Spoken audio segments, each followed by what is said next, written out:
So when you're working with this project, I find that it actually ends up giving you better results if you paint in at 100% opacity and then you lower it down. What I like to do is I like to do like an outline with a small brush and then make the diameter of my brush larger and fill it in. I'm just following along my outline. It just takes a second here, and then I'm going to go into my layer opacity and I'm going to lower that down so it blends through. But what I really want to talk about is the history panel as well. So here we go, and I can just lower it way down till it's just a very light percent. And I want to point out the eraser tool. So if you do feel like, oh, I want to get rid of something that I painted in, you can use this tool here, the eraser, and even the eraser has an opacity, so maybe you want to erase it like 50%. That could be kind of cool. And so you get like, it's not 100%, but it's almost like you're making like a gradient. You could paint at a very low, or erase at a very low percent, so that way you're not getting like really hard edges. So you could experiment with that. So here's our eraser tool, and you could erase at different opacity levels.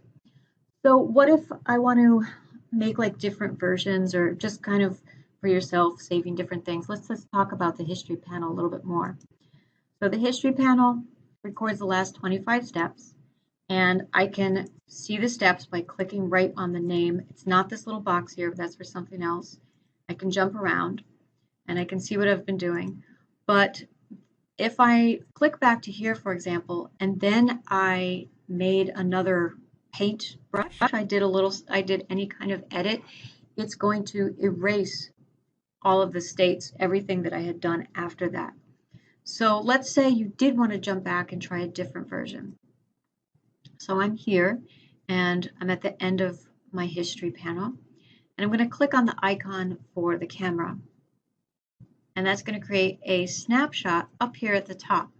So there's the original snapshot of the way my image looked when I open it, and then the snapshot after I made that edit. And now maybe I've decided, okay, I want to try from, I'll go back to here.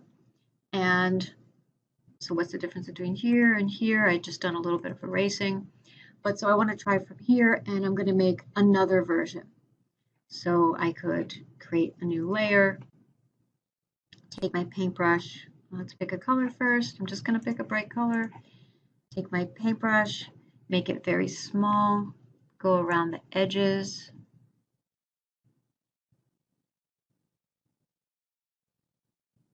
You might want to zoom in to do this.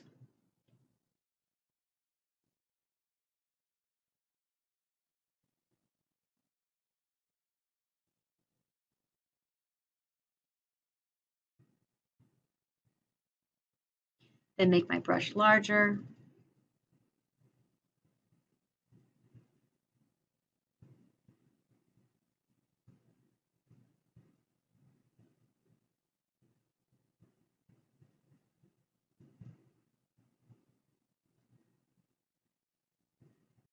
Okay, and then lower the opacity way down. So it's just kind of like a slight faded look.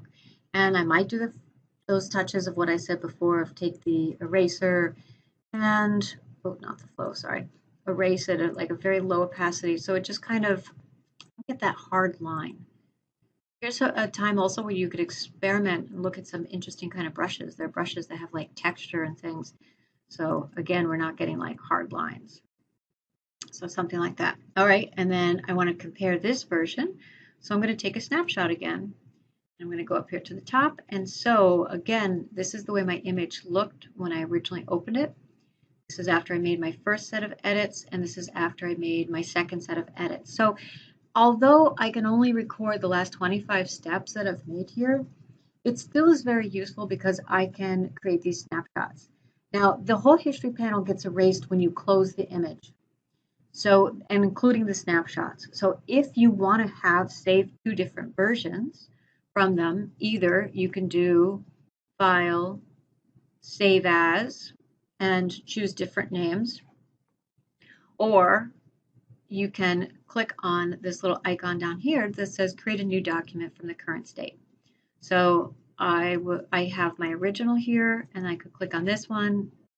That creates that as a different document. Go back to my original, click on snapshot 2, click on that icon, and so now I actually have these 3 different versions as different documents, and I still have to do like file, save, and all that sort of stuff, but that's another neat feature of the history panel.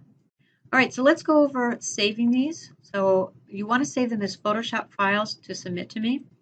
File, save as the very first time that you're saving it. Make sure it says Photoshop, and you want to go to your folder that you've created for this class, and I'll call it Recolor 2 or Flower or something like that.